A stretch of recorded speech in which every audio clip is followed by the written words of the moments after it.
বিরোধী দলনেতা অনুপস্থিত, খালি মাঠে খেলতে চানুনি। বিধানসভার সদস্য না হয়ে এই বিধানসভা ভাঙচুরের নেতৃত্ব দিয়েছিলেন আপনি, এমনই বলছেন বিজেপি বিধায়ক শঙ্কর ঘোষ। বিধানসভায় দাঁড়িয়ে মুখ্যমন্ত্রীকে এভাবেই জবাব দিয়েছেন বিজেপি বিধায়ক। আপনার দলের বিধায়ক বলছেন, আমরা 70 তোমরা 30 কেটে ভাসিয়ে দেব। ফিরহাদ হাকিম কি বলেছিলেন ভুলে গেলেন? হুমায়ুন সিদ্দিকুল্লাহর বিরুদ্ধে কেন আপনারা ব্যবস্থা নিচ্ছেন না? এই প্রশ্ন তুলেছেন বিজেপি বিধায়ক শঙ্কর ঘোষ।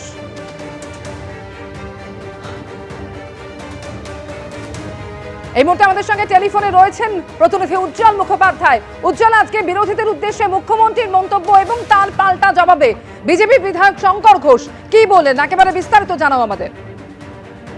দেখো, সেটা হচ্ছে এই মুহূর্তে কিন্তু একেবারে উত্তাল বিধানসভা। আমি যখন বলছি তখনও কিন্তু মুখ্যমন্ত্রী মমতা বন্দ্যোপাধ্যায় ভেতরে বক্তব্য রাখছেন এবং আজকে যেটা নিয়ে ঘটনার সূত্রপাত সেটা হচ্ছে যে আজকে বিজেপি বিধায়করা অনেকটা তৈরি হয়ে এসেছিলেন যে তারা বিধানসভার ভেতরে প্রতিবাদ জানাবেন এবং সেই কারণে কিন্তু বিজেপির প্রত্যেকটা বিধায়ক তারা কালো পোশাক পরে এসেছিলেন এবং আচমকাই মুখ্যমন্ত্রী মমতা বন্দ্যোপাধ্যায় তিনি আজকে বিধানসভায় আসেন। গতকাল শুভেন্দু অধিকারীর বাইরে একটি সাংবাদিক সম্মেলনে মন্তব্য করেছিলেন যে 2026 সালে বিজেপি ক্ষমতায় এলে যারা তৃণমূলের থেকে যে সমস্ত মুসলিম বিধায়করা জয়ী হয়ে আসবেন তাদেরকে ছুঁড়ে ফেলে দেওয়া হবে, তাদেরকে একেবারে বিধানসভা থেকে ছুঁড়ে গেটের বাইরে ফেলে দেওয়া হবে, এই মন্তব্য করেছিলেন শুভেন্দু অধিকারী।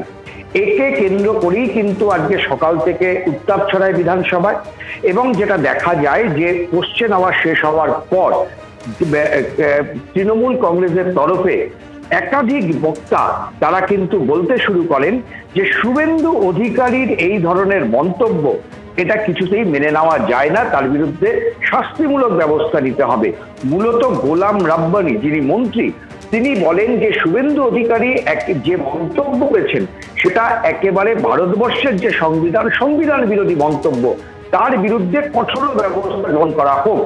যখন তিনি এই মন্তব্য করছেন তখনই মুখ্যমন্ত্রী মমতা বন্দ্যোপাধ্যায় হাউসে আসেন এবং তারপরে কিন্তু আমরা দেখি যে বিজেপির বিধায়করা তারা তীব্র চিৎকার করতে থাকেন এবং মমতা বন্দ্যোপাধ্যায় তিনি যখন বক্তব্য রাখে ওঠেন তখনও বিজেপির বেঞ্চ থেকে তারা কিন্তু বিজেপির বিধায়করা এই মুহূর্তে ওয়াকআউট করে বেরিয়ে গেলেন। আমি সেই খবরটা আগে দিই যে বিজেপির বিধায়করা কিন্তু ওয়াকআউট করলেন, তারা একেবারে বাইরে বেরিয়ে আসলেন এবং হাতে প্ল্যাকার্ড নিয়ে তারা কিন্তু বেরিয়ে এসে তারা বিধানসভার বাইরে বিক্ষোভ দেখাচ্ছেন এবং বিধানসভার বাইরে ভেতরে মুখ্যমন্ত্রী বলছেন এবং বিধানসভার বাইরে কিন্তু বিজেপি বিধায়করা তারা ওয়াকআউট করে বেরিয়ে এলেন এবং তারা কিন্তু বিক্ষোভ দেখাচ্ছেন। তারা গেটের সামনে দাঁড়িয়ে তারা বিক্ষোভ দেখাবেন এবং মূলত মুখ্যমন্ত্রী আজকে যেটা বললেন যে যেভাবে একটা ধর্মকে আক্রমণ করা হচ্ছে, যেভাবে মুসলিম ধর্মের নাম করে বিরোধী দলনেতা আক্রমণ করছেন সেটা কিন্তু কোনোভাবেই মেনে নেওয়া যায় না।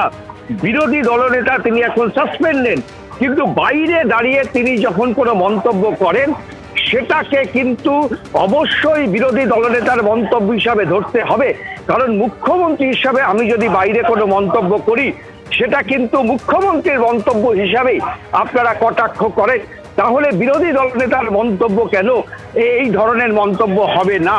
তিনি তীব্র ভাষায় আক্রমণ করেন এবং বিজেপির পক্ষ থেকে শঙ্কর ঘোষ তিনিও কিন্তু মুখ্যমন্ত্রীর সামনে দাঁড়িয়ে তার নেতৃত্বে বিধানসভা ভাঙচুরের ঘটনা ঘটেছে থেকে শুরু করে একাধিক অভিযোগ করেন এবং সব মিলে এই মুহূর্তে বিজেপির বিধায়করা তারা বাইরে বেরিয়ে এসেছেন, তারা এখানে দাঁড়িয়ে বিক্ষোভ দেখাচ্ছেন, গেটের বাইরে দাঁড়িয়ে তারা বিক্ষোভ দেখাচ্ছেন, একেবারে বিধানসভার মূল ফটকের সামনে দাঁড়িয়ে মূল গেটের সামনে সেই ছবি দেখতে পাচ্ছ যে বিজেপির বিধায়করা যারা বিক্ষোভ দেখাচ্ছেন তারা এখানে প্রতিবাদ জানাচ্ছেন।